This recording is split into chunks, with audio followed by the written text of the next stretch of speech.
Shalom saudaraku yang diberkati oleh Tuhan. Kembali lagi bersama kami di Doa Penguat Iman Channel.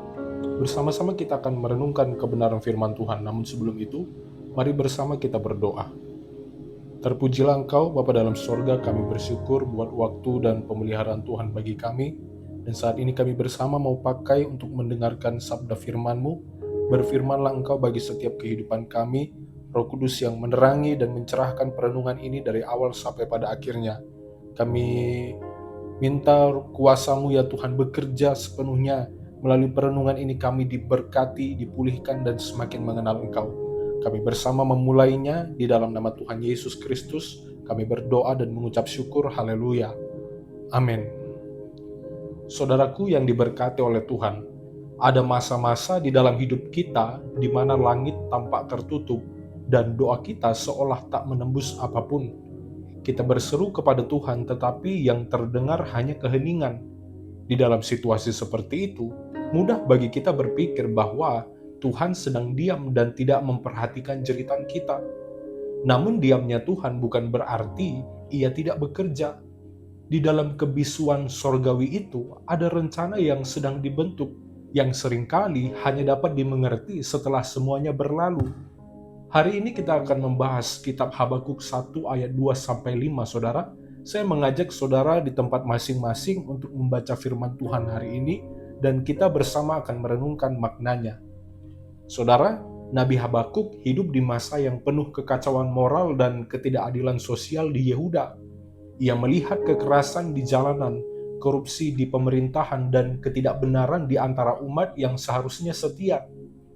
Di dalam kebingungannya, ia menjerit kepada Tuhan dan menuntut jawaban. Ia ingin mengerti mengapa Allah seolah membiarkan kejahatan merajalela. Tetapi justru dari pergumulan itulah Habakuk diajak Tuhan untuk melihat sesuatu yang lebih dalam dari sekadar peristiwa lahiriah. Ia diajar untuk mempercayai rencana Allah yang melampaui logika manusia. Ketika kita membaca pasal pertama kitab Habakuk, kita menemukan bukan sekedar keluhan, tetapi percakapan jujur antara hamba dan Tuhannya.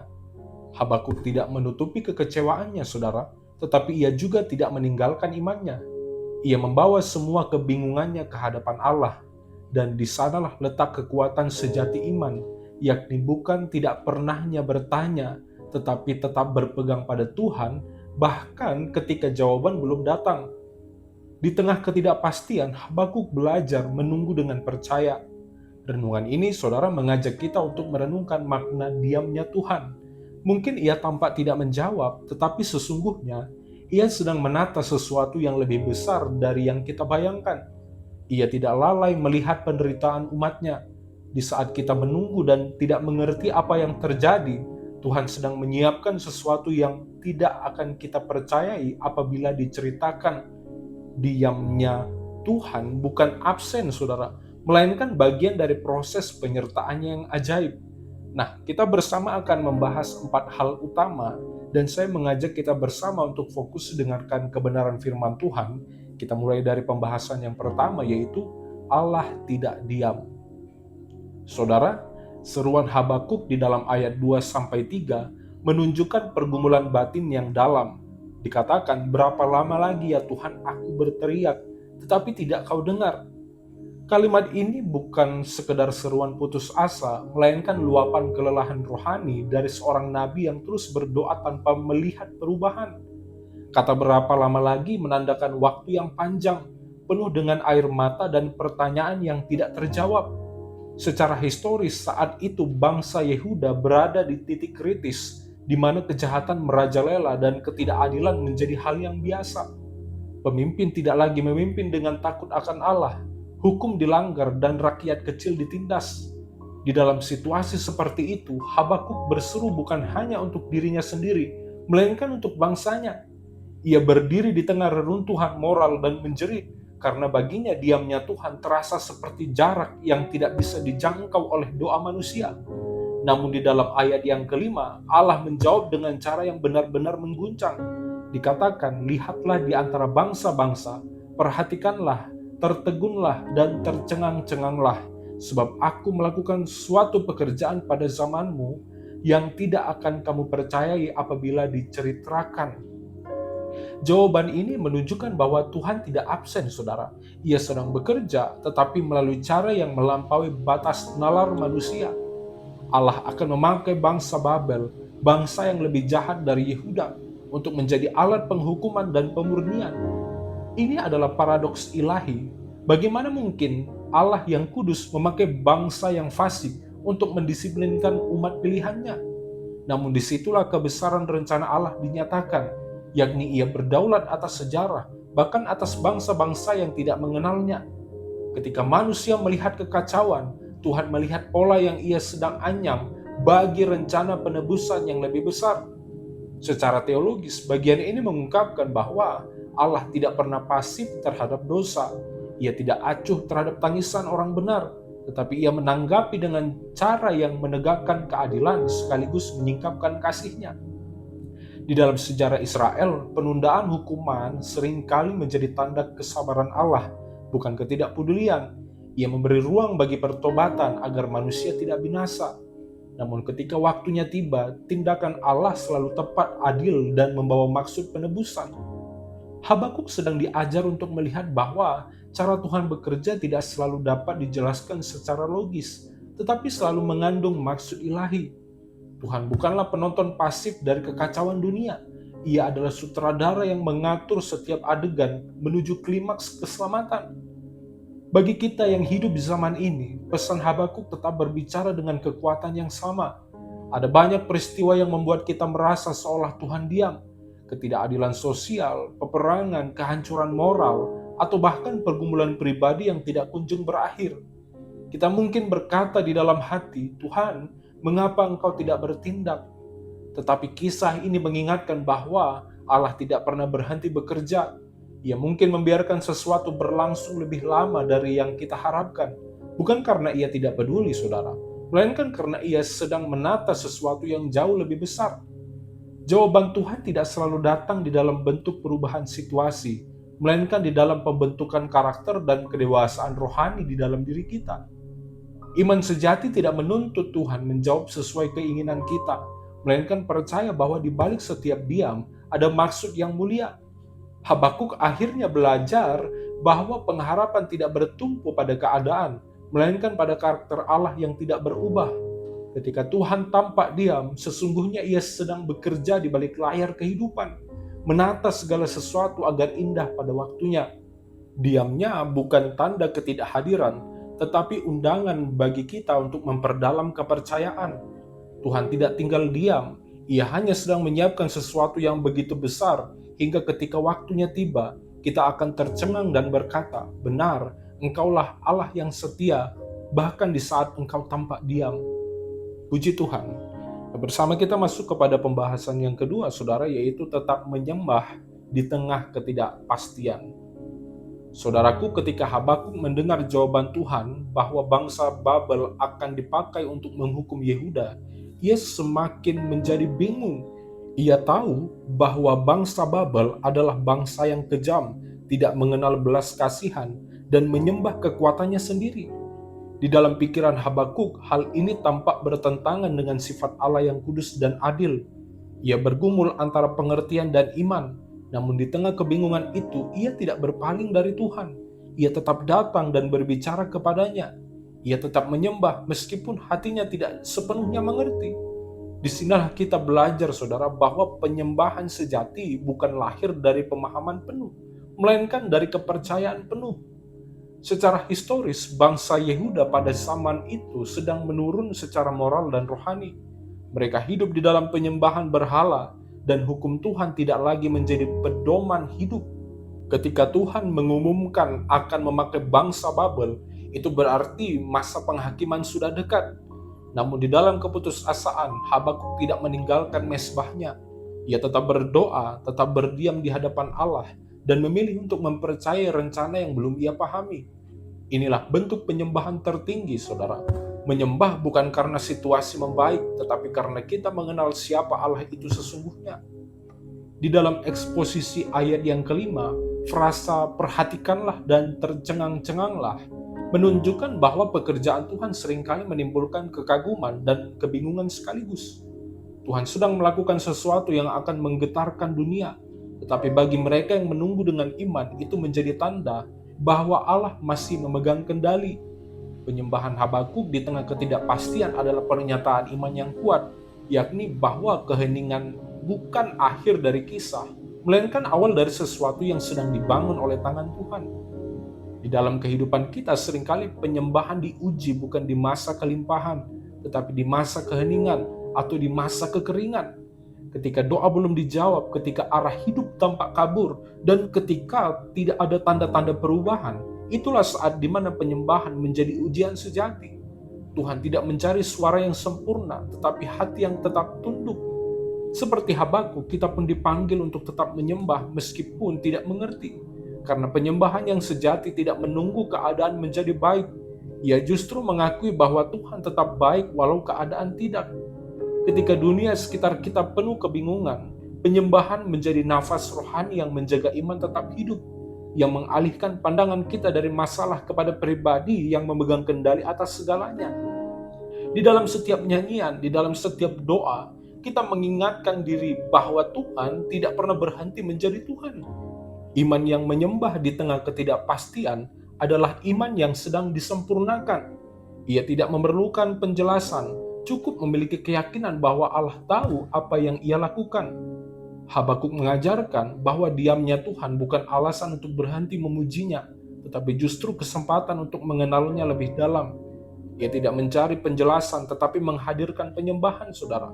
Dan di dalam penyembahan itu jiwanya menemukan damai. Ketika kita meniru sikap ini, kita pun belajar bahwa ketenangan sejati bukan datang dari jawaban yang kita terima, tetapi dari kehadiran Tuhan yang kita rasakan. Di tengah ketidakpastian, penyembahan menjadi tempat jiwa beristirahat dan percaya bahwa Allah sedang bekerja di balik semua yang tampaknya diam. Puji Tuhan. Dan bersama kita masuk kepada pembahasan yang ketiga, saudara, yaitu mengenal Tuhan melalui proses.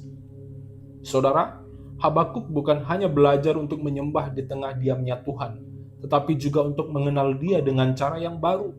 Di dalam pergumulan itu Tuhan tidak memberi jawaban yang menenangkan, melainkan panggilan untuk mempercayai proses. Disinilah Habakuk mulai memahami bahwa mengenal Allah bukan hanya lewat mujizat, tetapi juga melalui masa-masa sukar. Ia belajar bahwa iman tidak tumbuh di taman kemudahan, melainkan di padang kering penderitaan. Semakin ia berjuang untuk mengerti, semakin ia disadarkan bahwa Allah sedang membentuk imannya untuk menjadi matang dan teguh. Peristiwa ini terjadi, saudara, menjelang kejatuhan Yerusalem. Tuhan sudah menubuatkan bahwa bangsa Yehuda akan ditawan ke Babel, dan hal itu menimbulkan ketakutan besar di antara umat. Namun justru di tengah hal tekanan seperti itu, Habakuk menemukan Tuhan secara pribadi. Ia tidak lagi mengenal Allah hanya dari cerita leluhurnya, tetapi dari pengalaman nyata berjalan di dalam gelap bersama dengan Tuhan. Inilah momen di mana iman beralih dari teori menjadi kenyataan. Tuhan tidak menghapus penderitaan, tetapi Ia menyertai di tengah penderitaan itu. Di dalam eksposisi teologis, pengalaman Habakuk menggambarkan prinsip penting, yakni Allah tidak selalu menghindarkan kita dari badai, tetapi Ia menguatkan kita untuk melewatinya. Ia memakai masa sulit sebagai alat untuk mengajar dan menyingkapkan siapa dirinya yang sebenarnya. Habakuk yang semula mempertanyakan keadilan Allah, kini mulai mengenal kebijaksanaannya yang tidak terselami. Proses ini mengubah perspektifnya. Ia tidak lagi melihat penderitaan sebagai hukuman, tetapi sebagai sarana pemurnian. Ia belajar bahwa Tuhan diam bukan karena tidak peduli, tetapi karena Ia sedang menumbuhkan sesuatu di dalam hati manusia, yakni ketekunan, kedewasaan, dan penyerahan. Ketika kita melewati masa yang sulit, kita cenderung ingin segera keluar darinya. Namun Tuhan seringkali membiarkan kita tinggal sedikit lebih lama agar kita belajar mengenal Dia lebih dalam. Di dalam keheningan, kita belajar mendengar suaranya. Di dalam ketidakpastian, kita belajar mempercayai karakternya. Habakuk menemukan bahwa mengenal Allah tidak selalu berarti mendapatkan jawaban, melainkan mengalami kehadirannya di dalam proses. Disitulah iman sejati lahir. Iman yang tidak lagi bergantung pada keadaan, tetapi pada hubungan dengan Tuhan, saudara. Habakuk keluar dari pergumulan bukan dengan jawaban yang lengkap, melainkan dengan hati yang baru. Ia tidak lagi bertanya mengapa, melainkan berkata, "Aku percaya." Dari proses yang sulit itu, ia mengenal Tuhan bukan hanya sebagai hakim yang adil, saudara, tetapi juga sebagai Bapa yang penuh kasih. Inilah perubahan terdalam di dalam perjalanan imannya, dari kebingungan menuju pengenalan yang lebih dalam akan Allah yang setia. Ia menemukan bahwa di balik kesunyian, Tuhan sedang berbicara dengan cara yang paling lembut, yakni melalui kehidupan itu sendiri. Puji Tuhan. Nah, bersama kita masuk kepada pembahasan yang terakhir dalam perenungan kita hari ini, yaitu iman yang bertumbuh di tengah keheningan. Saudara, Habakuk akhirnya sampai pada titik di mana ia berhenti menuntut penjelasan dan mulai memilih untuk percaya. Setelah melalui dialog panjang dengan Tuhan, dia menyadari bahwa iman sejati tidak dibangun dari jawaban tetapi dari keintiman. Tuhan tidak selalu menghapus kebingungan, tetapi ia menanamkan keyakinan di tengahnya. Habakuk belajar bahwa diamnya Tuhan bukan berarti tidak ada tindakan, melainkan ruang bagi iman untuk bertumbuh. Ketika mulut Tuhan seolah bungkam, hati manusia diajak untuk lebih mendengar dengan iman, bukan hanya dengan logika. Disitulah pengenalan sejati akan Tuhan menjadi nyata, bukan dari apa yang ia katakan, tetapi dari siapa dia bagi kehidupan kita. Diamnya Tuhan pada masa Habakuk bukanlah bentuk pengabaian, tetapi bagian dari penggenapan rencananya yang lebih besar. Bangsa Babel memang akan datang dan membawa kehancuran, tetapi di balik itu, Allah sedang membentuk kembali hati umatnya. Ia sedang menumbangkan kesombongan mereka, agar mereka kembali mengenal siapa yang berkuasa atas segalanya. Diamnya Tuhan adalah masa di mana manusia belajar untuk berhenti mengandalkan kekuatannya, dan mulai bergantung sepenuhnya kepada Allah. Di dalam keheningan itu Tuhan sedang mengajarkan umatnya untuk tidak menilainya dari peristiwa, tetapi dari karakternya yang setia. Secara teologis, bagian ini menyingkapkan bahwa iman yang matang tidak mungkin tumbuh tanpa masa tunggu. Ketika Tuhan tampak diam, ia sedang menumbuhkan ketekunan, kesabaran, dan penyerahan di dalam hati kita. Keheningan surgawi bukan kekosongan, tetapi kelas pelatihan iman. Seperti seorang guru yang berdiam ketika muridnya sedang diuji, Tuhan pun terkadang diam untuk melihat seberapa dalam kita mempercayainya. Habakuk belajar bahwa iman yang sejati bukan hanya percaya ketika Tuhan berbicara, tetapi juga ketika ia memilih untuk diam. Iman semacam ini tidak rapuh, saudara, karena akar kepercayaannya tidak bergantung pada emosi, melainkan pada pengenalan akan karakter Allah yang tidak berubah. Di dalam kehidupan modern, kita pun sering dihadapkan pada situasi di mana doa tampak tidak dijawab dan langit terasa hening. Mungkin kita sudah berdoa berbulan-bulan atau bertahun-tahun untuk sesuatu, tetapi tidak ada tanda-tanda perubahan. Namun justru di sana Tuhan sedang bekerja, bukan di permukaan, melainkan di kedalaman. Ia sedang membentuk karakter kita agar siap menerima rencananya yang lebih besar. Iman yang tumbuh di dalam diam adalah iman yang tidak mudah goyah. Ketika dunia menuntut bukti, iman mengajarkan kita untuk menunggu dengan percaya. Sebab iman yang sejati tidak butuh bukti untuk bertahan. Ia hanya butuh keyakinan akan kebaikan Tuhan yang tidak pernah berubah. Ketika kita menyadari hal ini, kita mulai melihat diamnya Tuhan bukan sebagai tekanan, tetapi sebagai anugerah. Di dalam diam kita belajar mengenal suara hati yang dipimpin oleh Roh. Di dalam penantian kita belajar menyerahkan kendali yang bukan milik kita. Dan di dalam keheningan kita akhirnya menemukan bahwa Tuhan tidak pernah benar-benar jauh, saudara. Ia hadir di dalam setiap helaan nafas kita, di dalam setiap langkah kecil menuju kepercayaan yang lebih dalam. Habakuk mengakhiri pergumulannya bukan dengan jawaban yang ia minta, melainkan dengan iman yang lebih besar dari sebelumnya. Iman yang mampu berkata, sekalipun aku tidak mengerti, aku akan tetap percaya. Di akhir perenungan ini saya mau menyimpulkan, bagi kita hari ini, pesan Habakuk menjadi cermin yang hidup. Saat doa kita belum dijawab, saat keadilan terasa tertunda, saat hidup tampak tidak seimbang, ingatlah bahwa Tuhan tidak pernah berhenti bekerja. Ia mungkin tidak berbicara dengan cara yang kita inginkan, tetapi ia berbicara melalui proses, melalui waktu, dan melalui kediamannya yang penuh makna. Keheningannya bukan hukuman, tetapi pelajaran. Ia sedang mengajar kita untuk mempercayainya, bukan karena keadaan, tetapi karena karakternya, saudara. Karena itu, ketika engkau berada di dalam masa di mana Tuhan tampak diam, jangan menyerah. Teruslah percaya, teruslah menyembah, dan teruslah berpegang pada firman-Nya. Tuhan tidak pernah berhenti memperhatikan hidupmu. Ia sedang menyiapkan sesuatu yang lebih besar dari yang engkau doakan. Dan ketika waktunya tiba, engkau akan melihat bahwa setiap masa tunggu, setiap air mata dan setiap doa yang seolah menggantung, ternyata membentuk kisah yang indah. Sebab Tuhan tidak pernah benar-benar diam. Ia hanya sedang bekerja dengan cara yang ajaib dan waktu yang sempurna. Puji Tuhan, saudara. Saya berdoa kiranya seluruh pendengar doa penguat iman channel hari ini tetap percaya saat Tuhan hari ini terlihat diam. Puji Tuhan, mari kita bersatu di dalam doa. Terpujilah Engkau Bapa dalam sorga, kami bersyukur buat kebenaran firman-Mu yang telah Tuhan sampaikan bagi kami. Hari ini kami belajar kembali dari Habakuk yang imannya bertumbuh karena pengalaman nyata dari keintimannya bersama dengan Tuhan. Dan hari ini pun kami belajar melalui firman-Mu ya Tuhan. Ada satu hal yang Tuhan singkapkan bagi kami untuk bertahan di tengah kesulitan yang kami alami, di tengah penderitaan yang kami alami.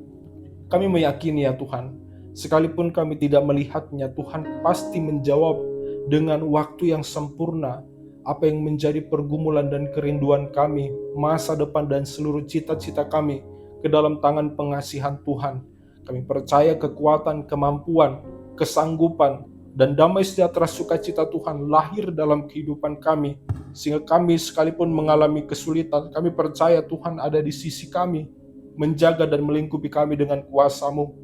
Kami berdoa kiranya Roh Kudus senantiasa memberikan kami ingatan tentang firman-Mu ya Tuhan di tengah kesulitan ini. Ketika kerapuhan kami terjadi, Roh Kudus mengingatkan kami untuk tetap setia berada di jalur Tuhan. Kami juga berdoa bagi seluruh pekerjaan kami ya Tuhan, bagi seluruh apapun yang kami lakukan menjadi aktivitas kami, kiranya Tuhan menyertai, buka jalan, berkati dan buat berhasil. Kami bersama mengakhiri perenungan ini Tuhan, di dalam nama Tuhan Yesus Kristus kami berdoa dan mengucap syukur, haleluya, amin.